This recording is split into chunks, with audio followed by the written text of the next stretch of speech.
The abrupt withdrawal from Boeing executive Patrick Shanahan from the running to be the next SecDef stunned many.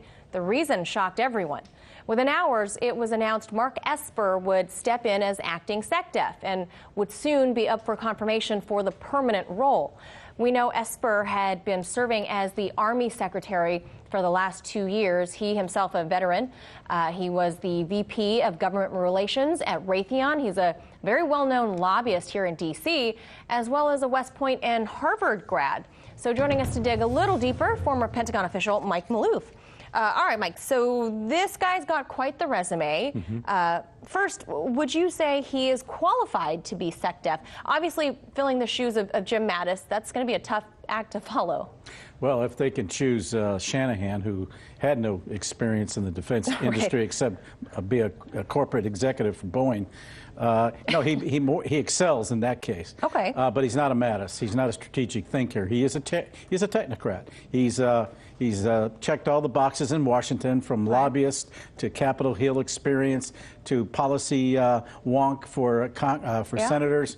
Ivy League guy. Yeah, and he's also been in the defense establishment as a policymaker. So, yeah, he's touched all the bases, but he doesn't reflect any strategic vision, which is really paramount now for this job in terms of how do you deal with a recalcitrant Iran, and how does our defense policy now dovetail with policy formulation.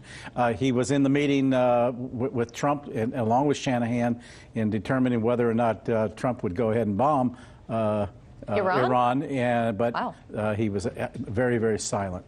So not much out of him there. Yeah, but you see, as acting and going to Brussels, he still doesn't have the imprimatur, if you will, of congressional approval. Okay. And he's going to run into some flack because of his association with Raytheon. Now speaking of that, don't you foresee any potential conflict of interest here, given that Esper was a very high-profile lobbyist in the defense industry? I mean, for many years for Raytheon. Yeah, it's going to be an issue. It wasn't so much an issue when he was Secretary of the Army, because Raytheon doesn't do all that much for the Army per se. But now, as Secretary of Defense, he's going to have to oversee Raytheon's merger with United Technologies, for example, and he's going to have to recuse himself. But this is one of the dilemmas when you're bringing some people who've had experience into government, and all of these other issues flare up about potential conflicts. You don't get good people. That's why we're getting mediocre people. Well, I mean, like I said, in the guy's defense, I mean, it's hard to fill Mattis's shoes. Somebody. No, you can't. That would be difficult from a thinking and strategic standpoint. But that's not what Trump wants. He wants somebody who will fill a spot, who sounds semi-qualified. He'll be a yes man. He'll salute whatever. He'll probably have a point of view on things, but once the president makes a decision, that's it. He won't be like a Mattis who fell on his sword when it came to Syria. He doesn't have that kind of strategic depth. So we know that Trump obviously has a fascination with military types. Let's take a listen to what Trump had to say about him. Okay. Mark Esper, who is a highly respected gentleman with a great career, West Point, Harvard, a tremendous talent, was just named acting Secretary of Defense. I think he'll do very well. He was Secretary of the Army. I got to know him very well, and he's an outstanding guy. All right, so you heard Trump there. Even though Esper himself is an Army vet, he's also got this kind of suaveness that comes with him from being a lobbyist. It's, you know, this kind of salesman-like quality. Will he be at all like Mattis, like you just mentioned, to be able to stand up to Trump when he needs to? Or, I mean, we're at a crucial point, obviously, especially with Iran. I think he'll state a point of view, but he won't argue it to the max. Back down. Yeah, he is a Washington insider. That's what he is. Yeah, basically. Wow. Well, many at the DOD, from my contacts, find Esper's nomination a better fit than Shanahan's. Oh, anything's better than Shanahan. Good grief. Anything was better than Shanahan. The man he said he was going to Iraq in order to learn. Well, why are you on this job?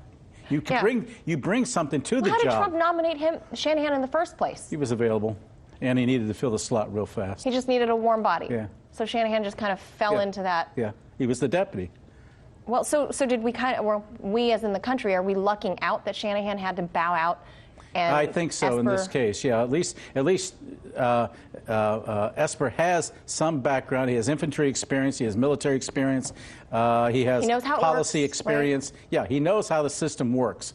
And the fact that he's been a lobbyist to the Hill, has had Hill experience, that might ingratiate him when it comes to budget time with the Defense Department. But will they confirm him, Mike? Will they confirm this guy? I think he'll get confirmed because, you know, anybody that's been from the outside in the corporate world that comes in is always going to have a reflection of potential conflicts of interest. Look, you got the President of the United States now who comes from the business world. You got a number of congressmen and senators up there who want to nail him for annulments.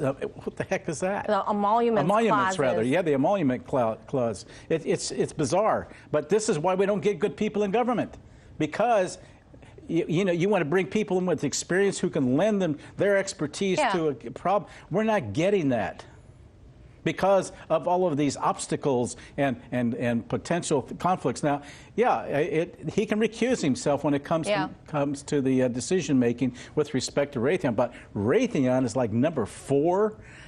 In terms of defense contractors and things like that. He's going to have to not get involved in that, but he can certainly make other decisions. And I think in that case he'll work. Whether he'll be able to perform in terms of strategic thinking, we'll see. I need to see that. All right, we will see. I will make the nomination, though, in case the president's watching. Mike Maloof. No. For No. You know, hey, you got a lot of experience, Mike. That's all I'm saying. As always, so appreciate you letting us pick your brain a little bit. Mike Maloof, thank you. Okay, thank you. Hey YouTube, thanks for checking out our channel. We hope you enjoyed the video. We have tons of content for you just like this. For more of RT America's one-of-a-kind news and analysis, be sure to subscribe and never stop questioning more.